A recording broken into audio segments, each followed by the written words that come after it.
Écoute, c'est presque un cadeau du ciel. Là. Si le Canadien fait un bout de chemin en série ou participe aux séries, c'est une équipe qui a vraiment besoin d'une étincelle en attaque parce que le fardeau est mal réparti présentement. Son QI hockey est tellement élevé, il va connecter avec les gars comme Hudson, comme Suzuki, comme l'avantage numérique. Hier, là, quand il a joué avec Suzuki puis qu'ils se sont fait des passes sur courte distance, passez-va. Écoute, il y a vraiment un sens du hockey. Puis il est très fort techniquement aussi. Capable d'exécuter des passes soulevées du revers sur une courte distance. C'est presque poétique de voir ça, des habiletés comme ça. Fait que je pense qu'il va être meilleur dans la Ligue nationale que ce qu'il a fait dans la KHL. Physiquement, tu vois qu'il manque encore de force physique. Là. C'est juste un jeune homme de 19 ans. Il y a une bonne charpente, par exemple. Oui, mais... dans 2 ans, ça va être tout.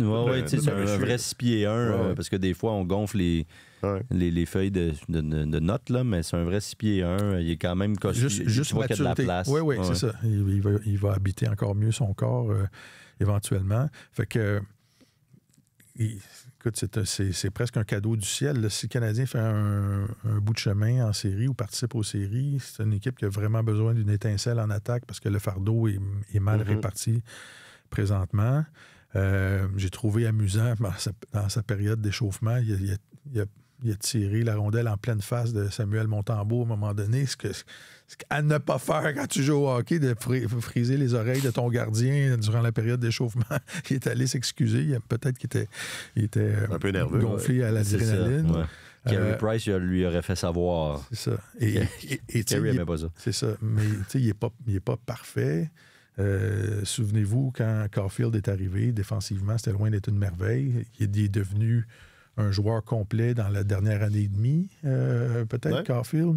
Et il y a du travail à faire. Tu sais, hier, le troisième but des Blackhawks, c'est un tir bloqué de Demidov, un tir qui a été bloqué par les Blackhawks, remontée rapide. Demidov qui a été très nonchalant sur son repli défensif. Là, il a été même... il n'a pas participé du tout. Il n'avait pas l'air avoir l'intention de rattraper le deuxième joueur sur l'attaque à 2 contre 1. Puis ça a mené directement à un but. Mais son talent offensif, en tout cas, en attendant que le Canadien ou que les entraîneurs aient le temps de travailler ça avec lui, il peut contribuer. Là, ça va être... je suis content pour les partisans de l'équipe qui vont vivre une période incroyable là, au cours des prochaines années. Là. Lane Hudson, Suzuki qui est à son apogée, Caulfield qui va marquer des buts, Demidov qui arrive, qui a des habiletés... nettement au-dessus. Oui, nettement au-dessus de la moyenne. Voilà un joueur de hockey. Alors, c'est ça. Ça va être intéressant la suite. Et Alex Newhook va continuer à rater des chances, puis tout ça. Puis ça va Parce que hier, honnêtement, Newhook aurait pu en marquer quelques-uns. Là. Il y a au moins une autre magnifique mise en scène de Demidov. Si c'est Suzuki à la place, peut-être qu'il y a un but de plus. Là, je pense que ça accroît la pression sur le Canadien de trouver vraiment un centre. Ça, c'est sûr. Mais ça devait déjà être la priorité. C'est au sommet de la pile, là, j'imagine. Mais tu vois ce talent-là. Puis honnêtement, moi, je comprends que tu ne l'envoies pas au tout début du match au sein du premier avantage numérique. Parce que ça envoie un drôle de message. Là. Je veux dire, le gars arrive de Russie.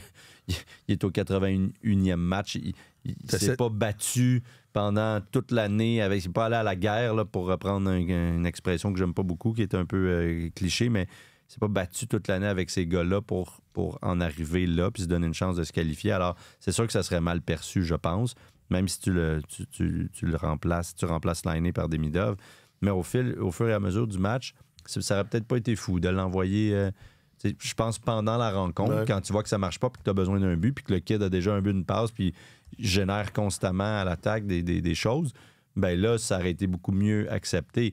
Et Laine, ces temps-ci, premièrement, les équipes arrivent à mieux l'isoler et en avantage numérique et il n'y a plus du tout la même dégaine ou la même puissance, la même lourdeur dans son lancer, je dirais, depuis une semaine, même un peu plus. Alors, je ne sais pas c'est dû à quoi. Moi, à Ottawa, je l'ai vu, et à Toronto aussi, à 2 reprises. Puis là, c'est dommage pour ceux qui nous écoutent sur audio parce que là, je fais des gestes. On va décrire. Mais juste au son, les gens sont capables d'entendre. C'est ça. Alors là, je me shake la main, là, comme si je venais de manger une tape de règle sur les doigts, là, puis que ça faisait mal. Je fais ouïe, ouïe, ouïe. Alors, lui a fait ça à Ottawa, à Toronto, loin des caméras, quand il rentrait au banc, par exemple. Et ça fait plusieurs fois qu'au lieu de décocher sur réception, peut-être que la passe n'est pas parfaite, mais normalement, ça, il est capable de s'en accommoder. Ouais. Il l'arrête puis il prend un tir des poignets au lieu de décocher sur réception. Même son tir du poignet n'a pas la même vigueur qu'à l'habitude. Là, je dirais ça fait un bon 10 jours qu'on est là-dedans. Je pense qu'il cache, ou en tout cas, Incommodé. qui est incommodé à la main, au poignet, au bras, je ne sais pas, mais qui n'a pas toute sa latitude habituelle pour pouvoir tirer puis être aussi dangereux, aussi puissant. Alors, si Laine a pu ça, honnêtement... Que lui reste-t-il? Que lui reste-t-il et que fait-il au sein de la première vague? Parce que pour l'instant, il ne me démontre pas qu'il est irremplaçable. Au pire, tu remets Caulfield là, tu insères Demidov, puis c'est un avantage numérique qui risque d'être beaucoup plus mobile. Ouais, mais je pense que c'est Slavkovski un peu qui est un peu le... Ou Slav. Ouais.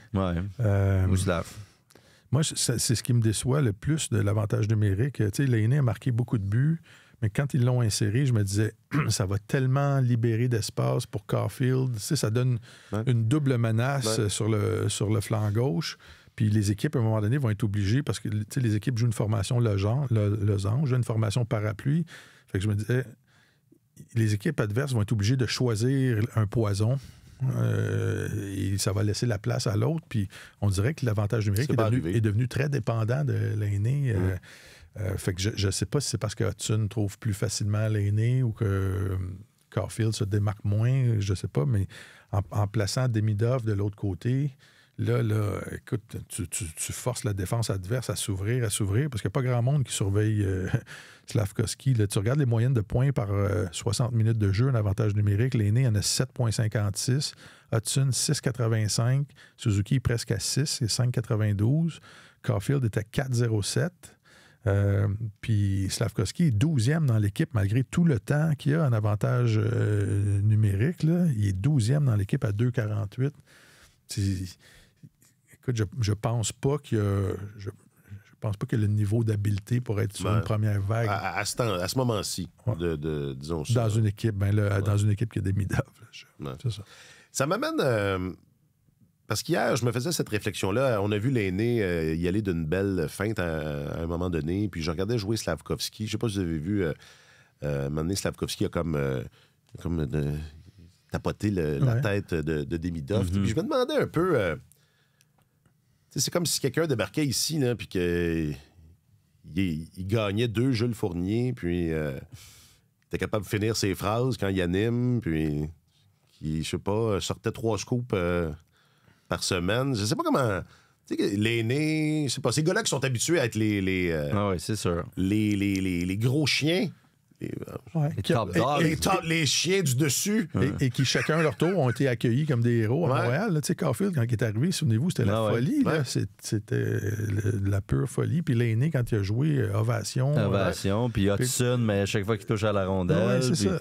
Ben, c'est qu'il y a une nouvelle saveur du mois assez régulièrement. Exact. Mais moi, je pense que fondamentalement, c'était un vrai athlète si tu les aides à gagner. C'est ça. Si le gars est capable de t'aider à gagner, tu es content de l'accueillir, puis tu essaies de prendre soin de lui, tu essaies de faire à ce gars-là ce que les vétérans ont fait avec toi quand tu es arrivé. Mais ça nous montre quand même que tous les repêchages ne sont pas égaux devant Dieu. Quand tu regardes Slavkovski puis Demidov dans... Slavkovski, premier au total. Oui. Ouais. Alors que là, c'est ça. L'autre, c'est un top 5.